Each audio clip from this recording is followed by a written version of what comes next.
wait, shit.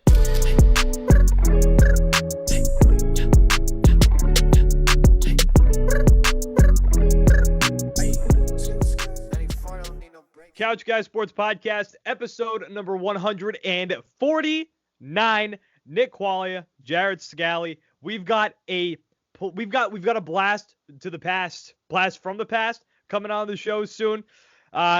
We've got a solid show lined up for not a lot of things going on in Boston sports. And we're a sports show. I mean, there's literally nothing going on except for random spurts of news with people hurt in baseball. I saw the NCAA shut down Trevor Lawrence trying to raise money for people.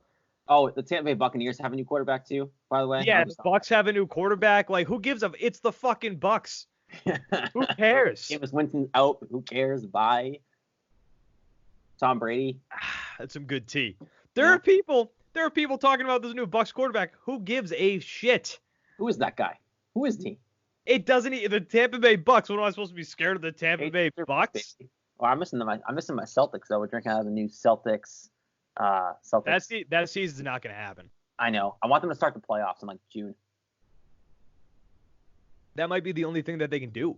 That's fine, because then they'll start the season on Christmas Day and change the schedule, which I want them to do anyway.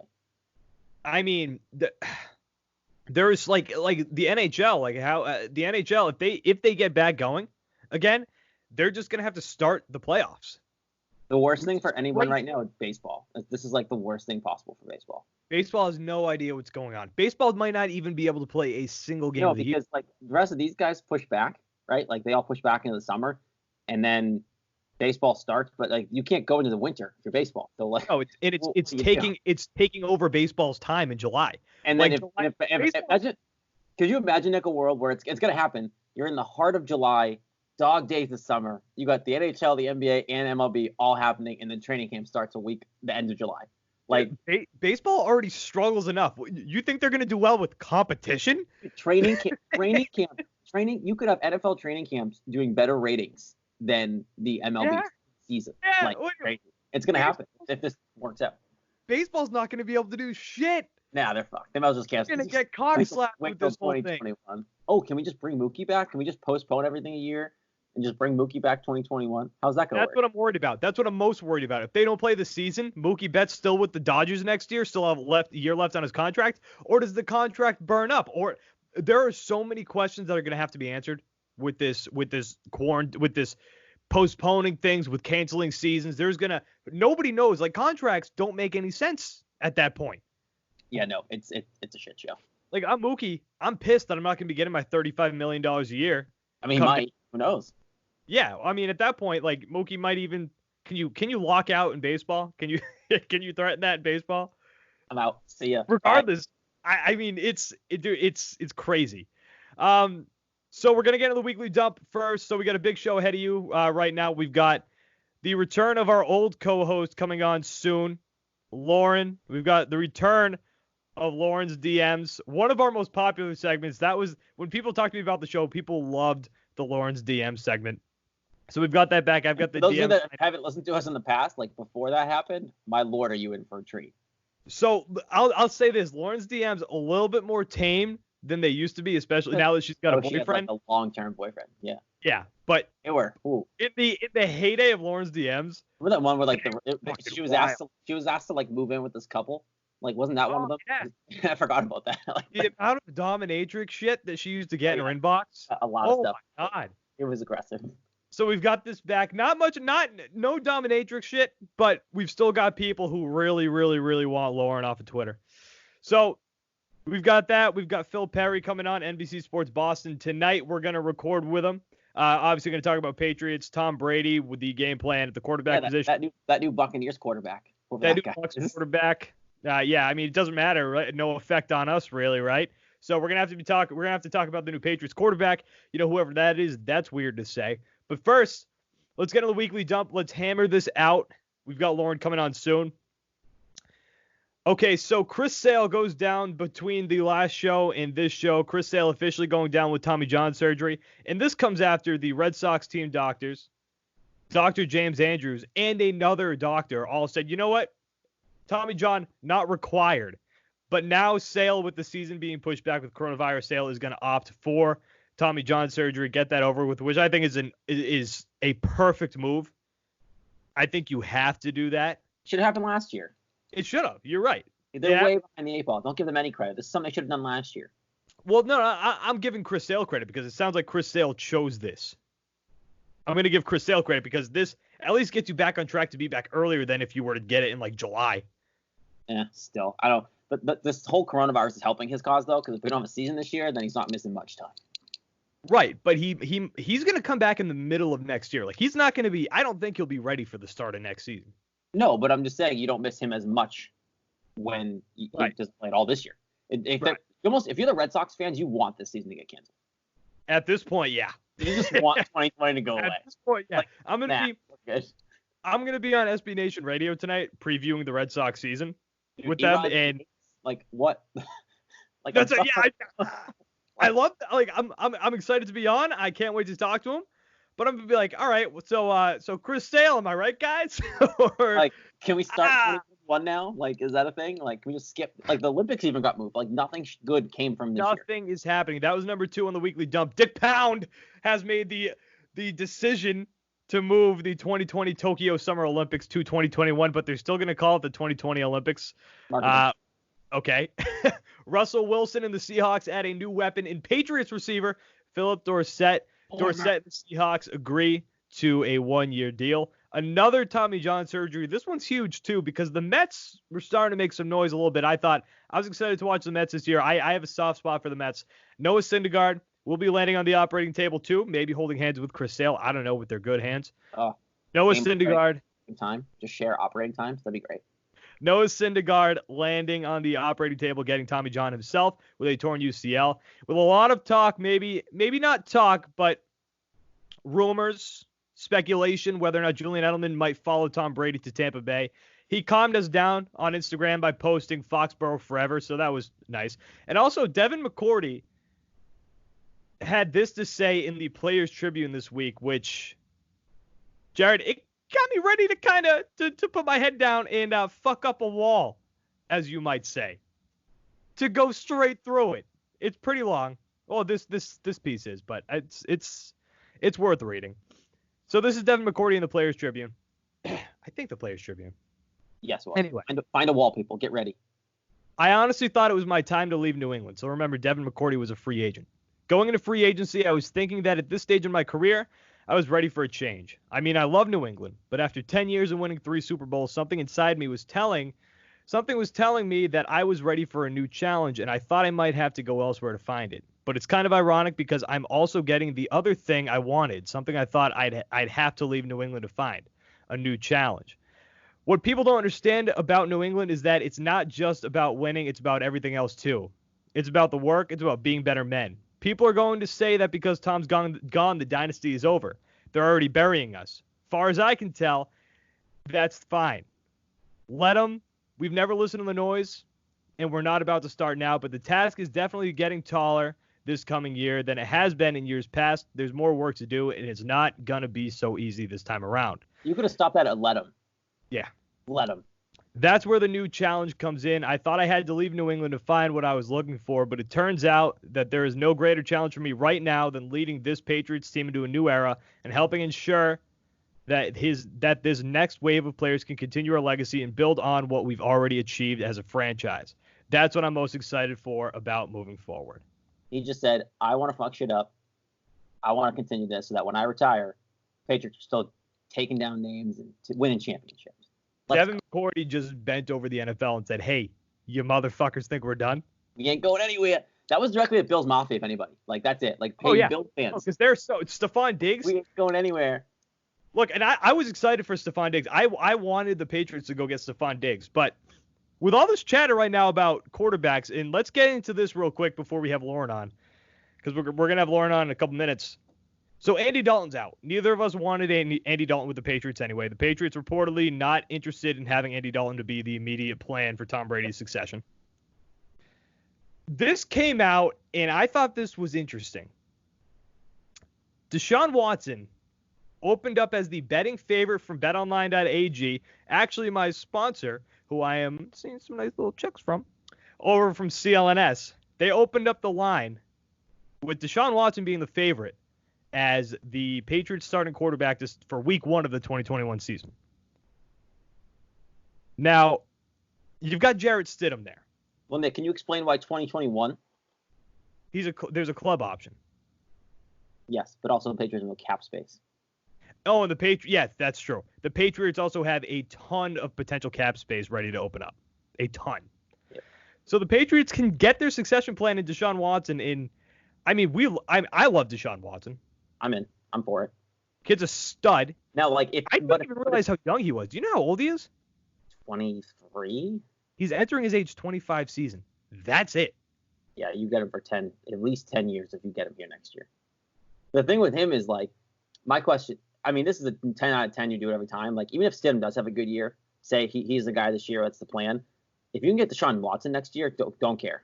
You get something for Stidham, and then you Deshaun Watson's your guy. Because imagine Josh McDaniels and Bill Belichick working with Deshaun Watson instead of the Bill O'Brien, who's his coach right now.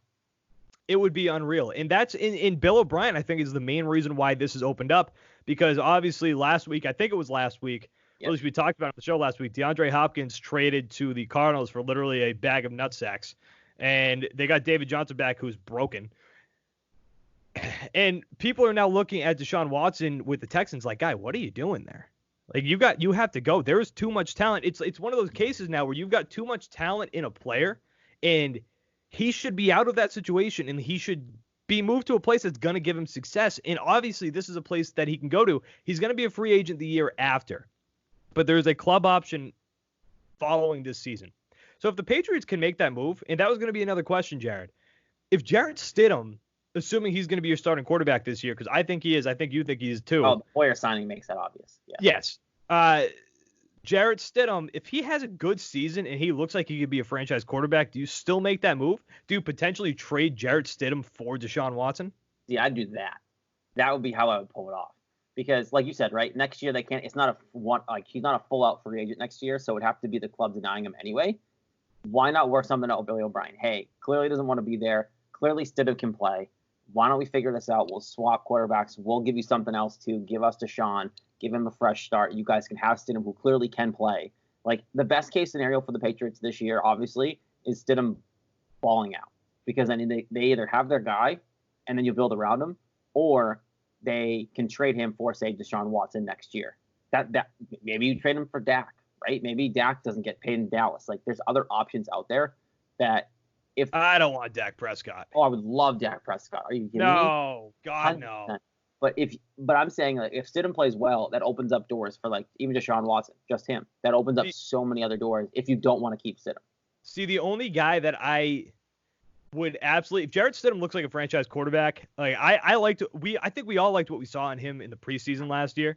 He looked like he could be a legitimate starting quarterback in this league. And F you to everybody who's judging him off that one interception. Oh my God. Yeah. Everybody can just fuck. Just like all these coronavirus deniers, all these people still out and about. Fuck yourselves.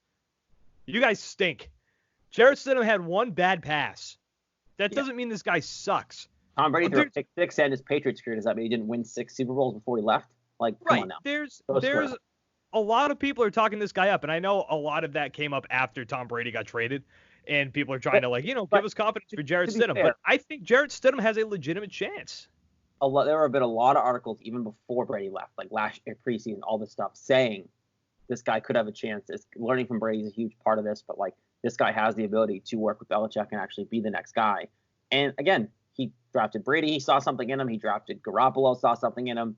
I give Belichick all the credit, and I have faith in Belichick finding a quarterback that works. Not a receiver. Belichick can't figure out the receiver position. But I trust Belichick to find the next quarterback, and whether he trades him for Deshaun Watson. I think if Stidham plays well, there's less likelihood that Belichick does trade him because he wants to prove that he found another guy in the draft that can play quarterback, and he'd do well again with him.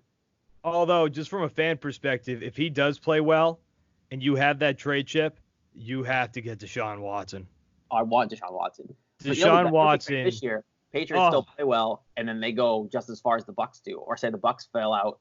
And I'm not rooting against Tom Brady because he's in the NFC. I really don't care. But I think the Patriots still have a better chance to go further in the AFC than the Bucs do in the NFC. The NFC is loaded. Yeah, the Bucks are in a tough division. I mean, the Saints just signed Emmanuel Sanders. They play Breeze twice. Teddy Bridgewater's now in that division, who we know is good, who's staying in the division, but now he's going to be a starter. And then you play Matt Ryan twice. Yeah. That's a. And they just got Todd Gurley, too. Yeah, Atlanta's going to be good again this year. So, like, if they do have a season this year, that whole division, Brady could miss the playoffs. Like, if that division pans out. All right, I'm going to try to give Lauren a call.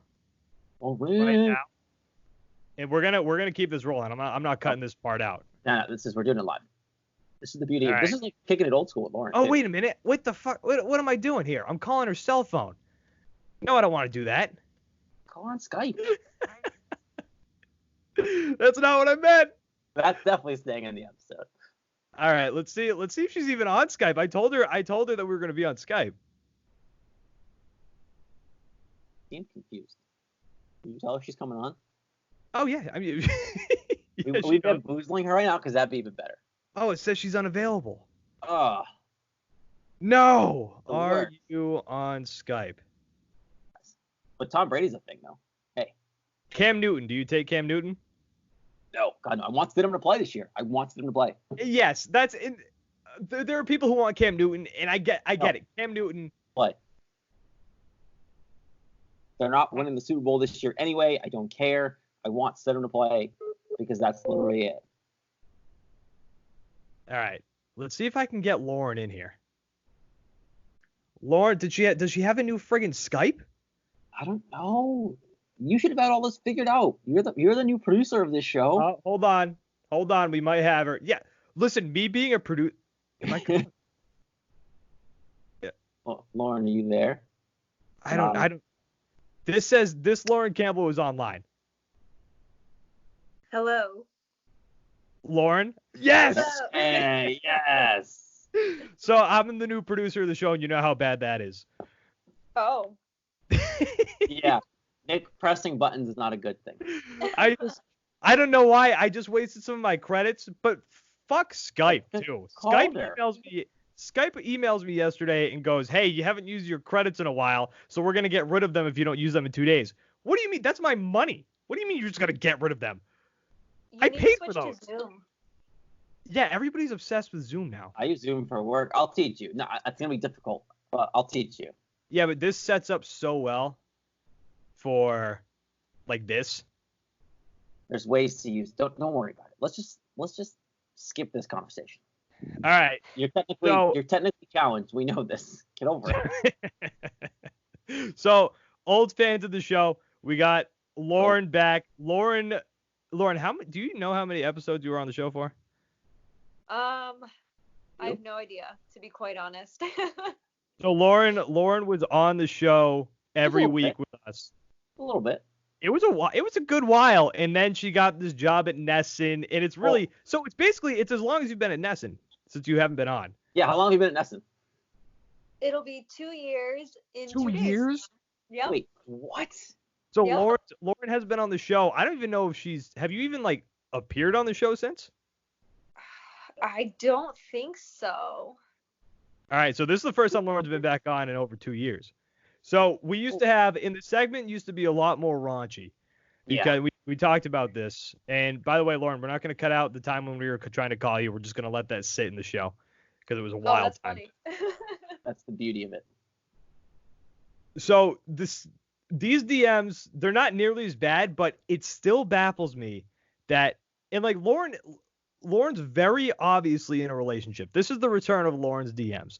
And at the time that we did this, Lauren was not in a relationship. So she used to get a lot of like crazy DMs, which is why we started this. Like there was shit about what'd you say, Jared, the one earlier about like joining a couple asked her to move in or like join them. Yeah. I don't know. It was a while ago now, but there was a couple really weird. Of those. Yeah, some dominatrix stuff was in there. It was a mess. It was great for us, but it was weird for you. And these ones aren't that bad. These ones aren't as bad. But my whole thing still is like, Lauren's very obviously in a relationship. Like she posts that, especially on Twitter, which I think are all these from Twitter. Not trying to hide it either. Like, are these all from Twitter? Yes. Yeah, so Lauren is very clearly, obviously, not hiding that she's in a relationship. She posts, I would say, frequently about Derek. Right? Yeah. I'll blank out his name if you want. And Oh no, that's fine. okay. And she like she's very open about it. And there are still people coming into her DMs like she's just single. And these people obviously like follow you closely. Yeah, and some of these people follow me on Instagram too, which is also just the first line of pictures. There's a picture of me and Derek there. So these people have a lot of balls just to kind of slide in there being like, oh, she's just gonna take the bait here. Like, nope. Mm-mm. Right, and I'm not gonna say names of Twitter handles. That's not what we do. That's not the thing here. We're not here to embarrass anybody, but just to burn through these things a little bit. Here's number one. Fuck Bob O. Who's Bob O? I don't know, because I got this one when I was out west over the summer, and I think it was this Twitter follower that I have, and his name is Bob, and he's just really funny. Like, he's like just kind of like raunchy funny. So I quote tweeted him with like a Scrubs reference, like, blow it out your ass, Bobo. And this guy tried to play White Knight. This guy remembers that then from the summer because this DM from wrote it down. He took notes. Come on, he wrote that down. He took notes. He remembers that from the summer. This DM, fuck Bob O. Fuck Bob O. Any chance you'll go to a Bruins game with me? Let's go! Exclamation point. There's better ways to go about that. You don't just dive in, say fuck Bob O, and then be like, hey, by the way, you want to go on a date with me? Let's have it. This one, hey, what's up? Cool if I ask you something? Lauren says, okay, because she's nice. This is kind of sad. This would kind of hurt. If you wanted to become friends and talk, LMAO. This guy's just trying to find some friends. But so if you go through his likes, he was liking all this like raunchy porn stuff where I'm like, okay, you're clearly desperate to just get your peep wet, and that's not what this is about. This guy's got a list. So there's a couple of lists. This one's a 2-pager. Oh God. So this is the one. This is only from a month ago. This is what I've got. I've got some problems with, because again, everybody knows, especially if you follow Lauren, that she is in a relationship. Very long, happy relationship. Hockey facts and thigh-high black boots might make you the top 3 hottest chicks of all time. Lauren says, thanks. And he goes, no, thank you. And then he plays this one. Your boyfriend, husband, future ex doesn't know how good he has it. First of all, he played the future ex card. You don't. If you want to win somebody over who's in a relationship, and if they're loyal, nice people like Lauren, if you refer to somebody like as their future ex, especially if they're in a happy relationship, that's gonna do it. Yeah, that's in what world does that make you think that you're gonna win this person over? Or maybe he does, and I'm just an English major Bostonian now away from home that feels at home with your tweets. Well, and those legs. Oh. So sad. Well, and those legs. Dude, back up. Hey, Nick, he's just saying that great legs. legs. It's fine. Whatever. Just reminds her of him of home. It's really it's a sweet story. And then Lauren doesn't answer for a month. And this guy is running. Would be hard not to. Gun to your head. Goo Goo Dolls' best song. Sorry, what? Also, I'm not here to try to stalk you. I'm not here to try to stalk you, send unsolicited dick pics, or set up unrealistic expectations. Then don't talk about her legs. Just a guy living in blank who appreciates a smart, beautiful Boston girl. With the asterisk, sees himself out. LOL. You can't alleviate the situation by saying LOL. And it's been how long between messages? This one all looks like it was that same day. So now this is the 9th. Hey, Miss Lauren. Nothing. How goes it? 6 minutes later after not answering for 6 minutes. How goes it might actually get her to answer. especially at 2:17 in the morning. What do you think you want, pal? Hey, what's up? How you feeling? How you doing? Did you ever get your chicken wings? This guy's So bringing there's it a story behind that. I got my chicken wings jacked by my Uber Eats driver. What is? Oh, I remember that story. Yeah. So weren't you at Essen? Yeah, and they said they dropped it off with in the entrance of the door, and I went down and there was no bag, and there were only 8 of us in the building at the time.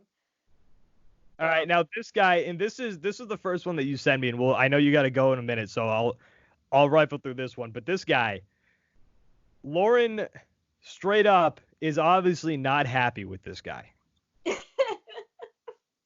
The first two things I see is I'd make sure you are happy and protected with that little smirky face. One of my favorites, though. Great emoji. Do you have siblings? What? Oh. Wait, what? Lauren's response, this conversation is done, take care. And he goes, LMAO, laughing face, space, drop down 2 bars on text messages, take care, kissy face. Wait, send your phone number. There is nothing that says that she wants to talk to you off Twitter. Yeah, we're good. Have a great day. But wait, hold on. Pause. What's your number? Throw it out. Do it. 4 hours later the same day. Look at your smile. Oh, so beautiful. I am also a force to be reckoned with, winky face.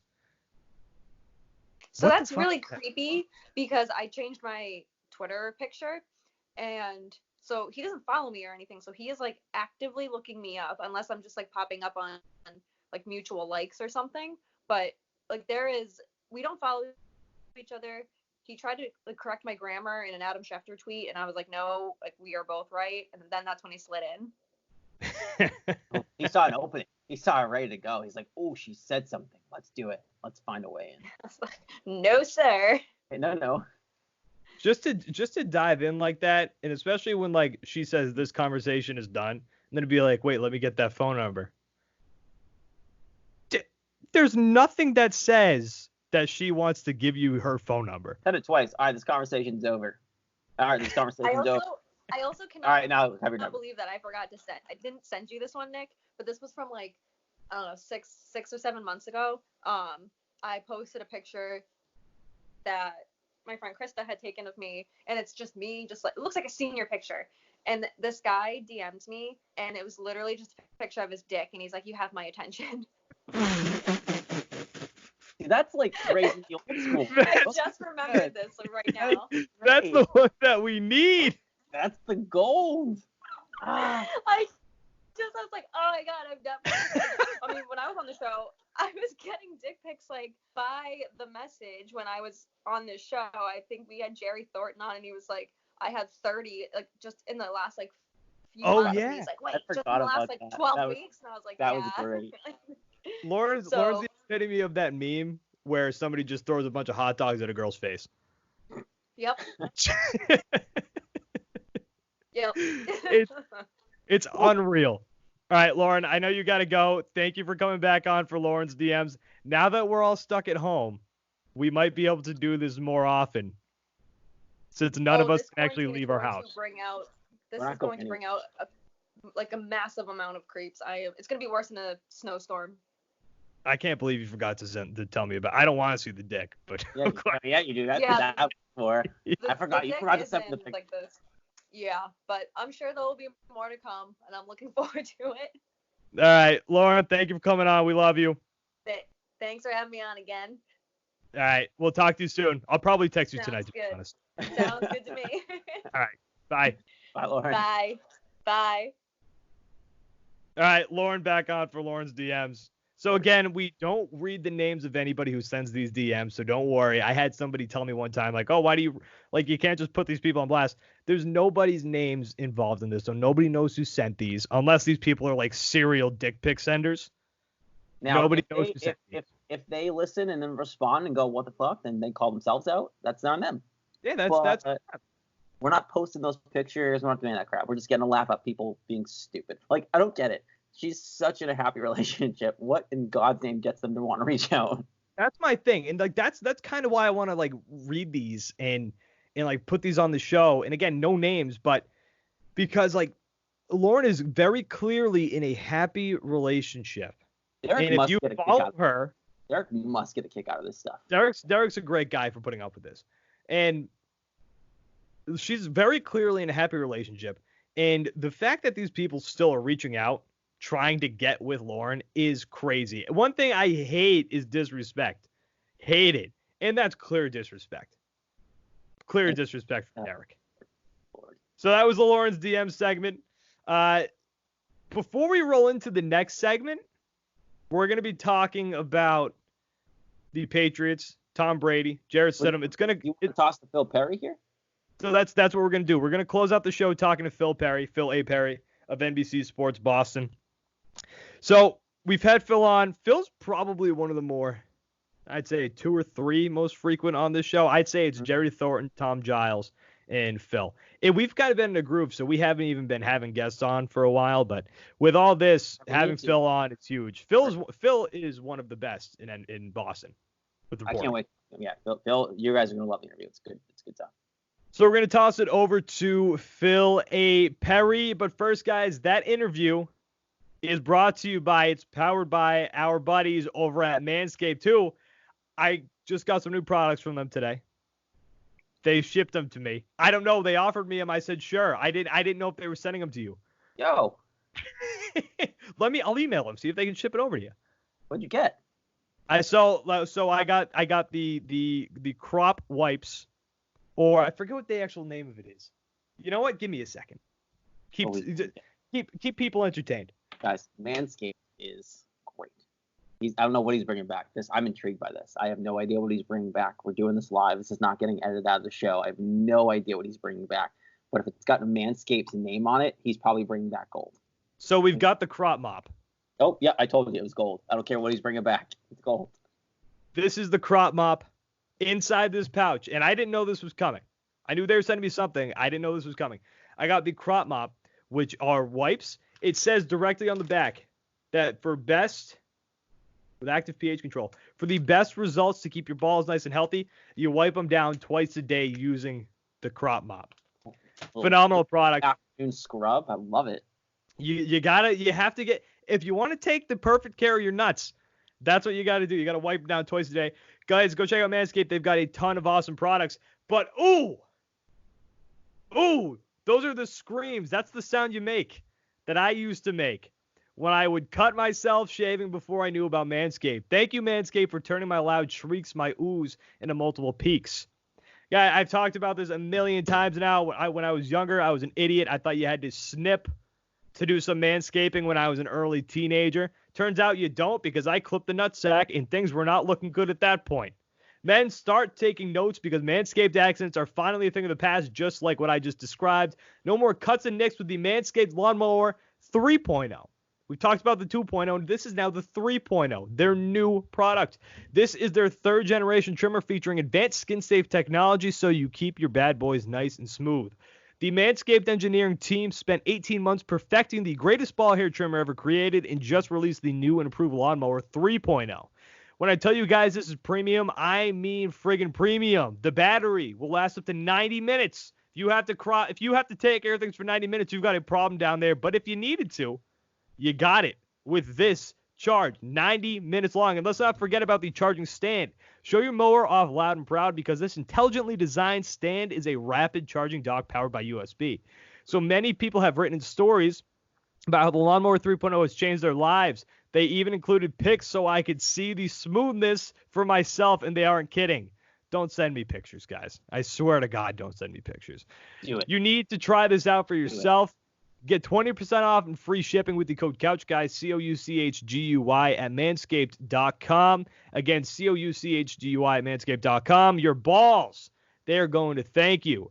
Now listen closely. Get 20% off and free shipping with the code CouchGuy, COUCHGUY at manscaped.com. That's 20% off with free shipping at manscaped.com, and use code CouchGuy, no spaces. Your balls, once again, they're going to thank you. So here's our interview. We'll wrap up the show here. Phil A. Perry. Steve, you don't have to do that anymore. Interview right here. Phil A. Perry, NBC Sports Boston, talk about Tom Brady, the Patriots, the phone conference that they had today with Tom Brady, and he found it sounded very stoic, just like he's I'm going to ask Phil this. I'm specifically going to ask Phil, and as of right now, we haven't recorded the interview. I am specifically going to ask Phil if he thinks that Tom Brady regrets his decision to go to Tampa Bay. I can't wait for Jim Gray interviews to come back. Hey, Tom, how do you feel about being in Tampa now that the weather's beautiful year round? Thanks, Tom. Brought to you by Macy's. We're going to talk to Phil right now. Here's a Phil A. Perry interview powered by Manscaped.com. Here it is, Phil A. Perry, NBC Sports Boston. And welcome to the show, Phil Perry from NBC Sports Boston. Hey, Phil, thanks for coming on. Anytime, guys. Thanks for having me. Yeah. I was trying to count Jared earlier. You might be it's honestly you and Tom Giles for who might be the second most guest on this show. You and Tom are close. Jerry Thornton's number one. Jerry Thornton's been on the show a bunch, but then it's you and Tom pretty close behind. Well, let me tell you something. You have just sparked a fire in me that burns so hot. You surpassed Tom Giles. That guy is my arch enemy, and anything I can do to make him look worse is what I'm trying to do. So let's make sure that we at least, if the numbers aren't quite there yet, maybe, just pump them up a little bit, fluff them a little bit, just so that I'm at least one notch above that guy. Yeah, we can lie on Twitter. Nobody's gonna know. Yeah, it's Twitter. Whatever. It happens all the time, right? Hey, so obviously brought you on to talk Patriots, and the big thing today, so we're recording this Tuesday, March 24th, Tom Brady had his introductory presser, and I mean, he doesn't ever seem like he's that jubilant, I guess, but today, and it was a pattern that I was seeing all over Twitter too. He doesn't seem, there was no excitement. There was no feeling of youth to be with the new team. What was your biggest takeaway from that press conference today with how he sounded, some of his answers? What's your biggest takeaway with the presser? Yeah, it's sort of tough to get a gauge on how he feels over the phone, right? And I think he is always just sort of like that. And anytime he's met with us, I would say honestly that the change started right around Deflategate, which is understandable.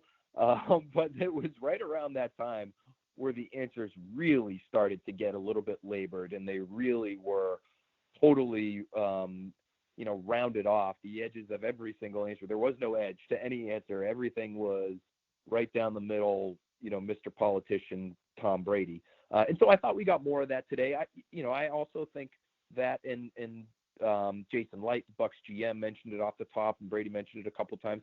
There is just this whole air of coronavirus and COVID-19, and everybody is very wary of what's going on in our country right now, that, I don't know if it very overtly put a damper on the press conference, but I think that's, that could be part of the explanation for why you don't hear somebody who's totally overjoyed in a public setting, So it could be any number of things like that, but I will say this in terms of some of the content of the answers that he gave us today.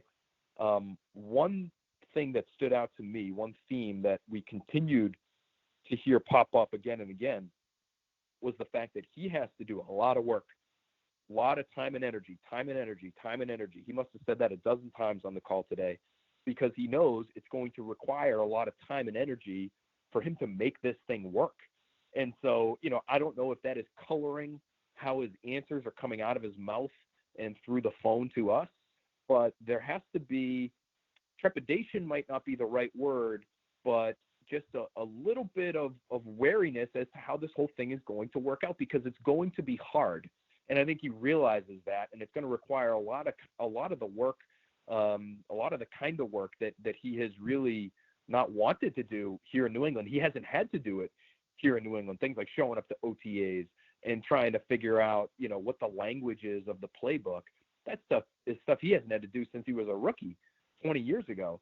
So there's a lot to this new job of his that would make anyone a little bit leery, I would think. You mentioned OTAs, and I'm curious what you think, because he did make a comment, and it seemed like when he answered the question that he was asked, he kind of went out of his way to make an effort to say, OTAs, I'll make an effort to be there, and there's a lot of work to do, like you said. to me, it almost felt like as he was talking about the amount of work that has to be done, it was almost like crap, what did I do? Why am I here? Like, did you get that feeling at all from him? Like, I know that's been thrown around. It's not just me. Like, it almost came like he was realizing, oh no, I have a lot of work to do. I have to go to OTAs. Like, this is not going to be the same anymore. I have 2-3 years left, and now I got to really grind down like I'm a rookie again to learn this stuff. Did you sense anything of sort of regret from Brady, or like, oh no, what did I do? Why am I bust? No, I didn't sense any regret, but I do think that he knows that this is in some ways uncharted territory for him, and so he's not sure. He can't be. How could you be sure at how this thing is going to go? And for it to go at all positively, yeah, you've got to devote hours to that playbook and to, FaceTiming with Bruce Arians or with Mike Evans or Chris Godwin or whoever, so you can get to know those guys as, you're dealing with what's looking like it's going to be a very shortened offseason. So there are a lot of hurdles right now for Tom Brady to make this thing look good. And that is the entire reason why you go to Tampa in the first place, is to look good. To win, yeah, sure, of course. Tom Brady's always going to want to win. He said that today. The goal of playing football is to win games. And I think you could, I think you could make the argument, if you were looking at it as Tom Brady this offseason and your choices were essentially Tampa or New England, I would have no problem with him if he made a passionate argument to me that the better chance to win football games is actually down there in Tampa Bay, because I think they are better set up to win right now, at least win with a good offense right now, than the New England Patriots are. And that's what wins in 2019. Patriots have the better defense. Bucs will have the better offense. Offense wins in the NFL in 2019. We just saw the Chiefs win a Super Bowl. Like, okay, great. There's your argument. I get it. But the whole reason you go is to look good. As a quarterback going into his mid-40s who wants to play until he's 45 years old, you have all these explosive weapons. You have a downfield passing attack. Those kinds of concepts are going to be part of this offense with Bruce Arians, to some extent at least, pulling the controls. So you go down there to put up numbers and to win football games. And the only barrier between you and that is your ability to learn an entirely new language and learn an entirely new set of teammates and their body language and their tendencies on the field when you haven't spent a single moment with any of them before. So that to me is a real challenge. And I don't think he necessarily is looking at it like, oh, what have I done? But I think he is looking at it like, oh boy, there's a lot to do. So there was obviously a lot of conversations about Bill Belichick and Tom Brady's relationship, and another Seth Wickersham piece came out. I think it was earlier this week or late last week, whatever it was. The relationship there, I'm starting to believe, because for a long time I just kind of thought it was a lot of hype, a lot of rumors that Belichick and Brady's relationship was really becoming that strained. You assume there's going to be some bumps because they've been together for 20 years, but I get the sense now, after all these rumors, after what happened, that the Belichick and Brady relationship at the end really wasn't great at all. What are your thoughts on that relationship, especially near the end? What's funny is I think they were probably better this past year than they have been in the last few. Mm-hmm. And when I say that, I mean I think their working relationship, I think their ability to communicate was as open this past season as it ever was. And I wonder, now that we know how this thing played out, I wonder if it was because both guys understood that they were sort of at the end of the road together in terms of this great relationship, this historic relationship that produced so many titles. I think they understood last summer when Brady it was like it was accepted. Yeah, I think so. I think that might have been part of it. And our guy Tommy Karn, who's as plugged in with, this anything Brady related, as much as anybody, said that many times over the course of the season. They're actually good. Tom and Bill are actually fine, and they've been better. They're better now than they have been. And I wonder now, looking back, if over the summer, when the Patriots expressed their desire to go more year to year, and Brady wanted a multi-year deal that he did not get, and he eventually just accepted the raise to $23 million to be paid like Whoopi, Joe Flacco, essentially, and get the 1 year deal and be playing on a contract year. I think Brady understood at that point that, okay, I'm going to become a free agent and I'm ready to go. And I think Belichick, and whether it's to his credit or to his detriment, we'll see. But he was ready too. I think the only of the three primary players, guys, in this whole thing, Kraft, Belichick, Brady, which of the three really wanted to make this thing continue on into the foreseeable future? It was Robert Kraft, and there was no close second, in my opinion. So I think that might have helped their relationship, in all honesty, at the end. And so things like Antonio Brown, like they were in lockstep on Antonio Brown. They both wanted Antonio Brown. They knew he was a great player. They knew he had issues, but they thought they needed help, and they brought him in. Mohamed Sanu. Bill Belichick knew they needed a receiver. He was willing to give up a second-round pick for a veteran receiver of, I guess, middling sort of production, really, over the course of his career. And that was the guy that Tom Brady wanted. So they were in lockstep on that. So I think Bill Belichick wanted to make the most of what probably both parties had a very good idea was going to be Tom Brady's last season in New England. So now, like you mentioned too, Phil, because like Belichick, obviously, if they knew they were parting ways, Belichick has to feel pretty confident that they have something to look forward to. Because, I mean, like if you're Belichick and you really don't think Stidham or someone there can really make an effort to play this year, because Belichick's not going to go 1-15. He just won't do it. He won't let the team be that bad again if he can have anything to do with that. He clearly sees something in Stidham, and obviously now it seems like with Hoyer coming on board, that's the direction this team wants to go for now, and maybe they draft somebody else too. Decent amount of options for them come the draft, but like for you, do you feel that you sense they're kind of all in on Stidham with this and seeing if that can be the guy moving forward? I think they can be. I want them to roll Stidham out, said screw it at this point, but they seem pretty confident that Stidham can play in this league, seeing they brought in Hoyer basically to be the second guy. Yeah, I would agree with that. So I would say this. Number one is, as much as you want to like Jarrett Stidham, and I am a fan of his game, I've done a lot of work on him. I talked to him quite a bit during the season this season. I think he's an impressive guy. I know for a fact his teammates love him. He's already very close with David Andrews, who's one of the leaders on this team. The offensive linemen, when the offensive linemen love you as a quarterback, that's usually a pretty good sign. We saw that a lot from actually Jimmy Garoppolo too when he was here. His best friends on the team were the offensive linemen.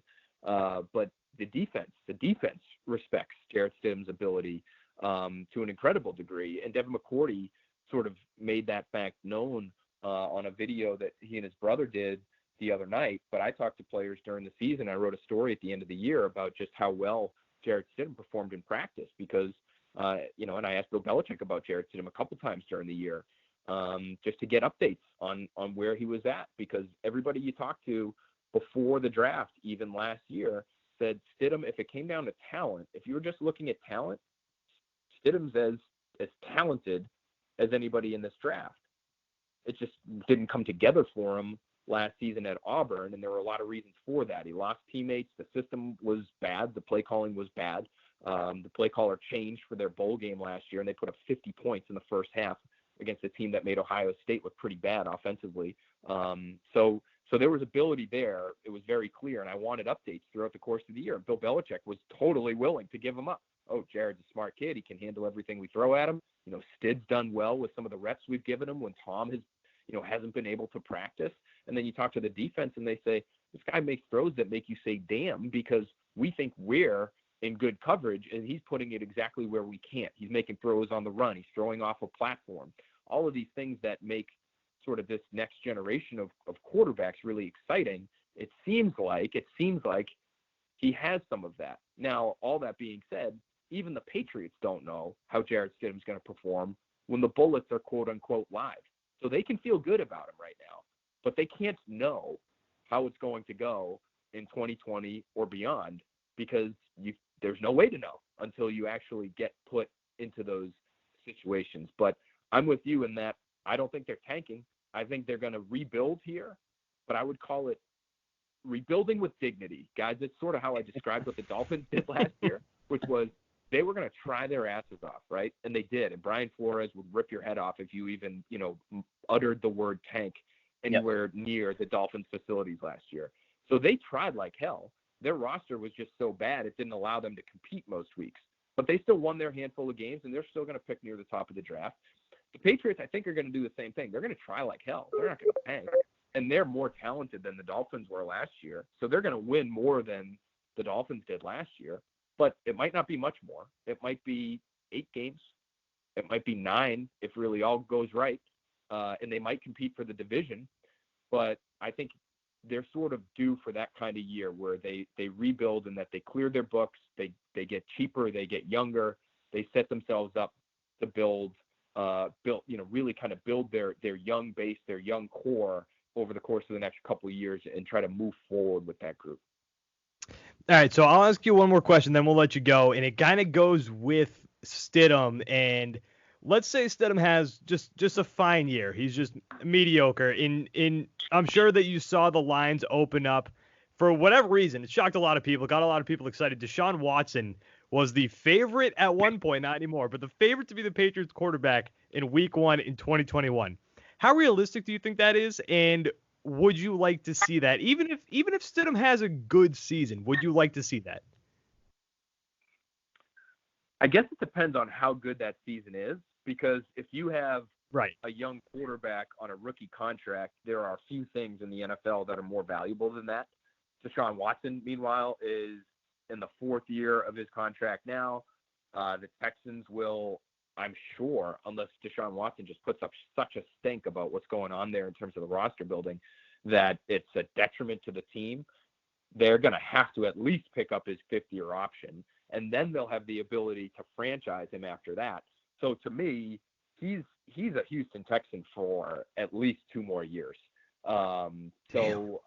Listen, I love Deshaun Watson, and even if Stidham is just good, but just sort of like, okay, it looks like he's a very good backup, but I'm not sure he'll ever be like a true franchise guy, then of course you want Deshaun Watson. I think Deshaun Watson's one of the, I don't know, 6 best quarterbacks in football. It's probably even higher than that. I'm just, spitballing off the top of my head, but the guy's got incredible ability. I think he's a leader. I think he's incredibly bright from everyone that I've spoken to.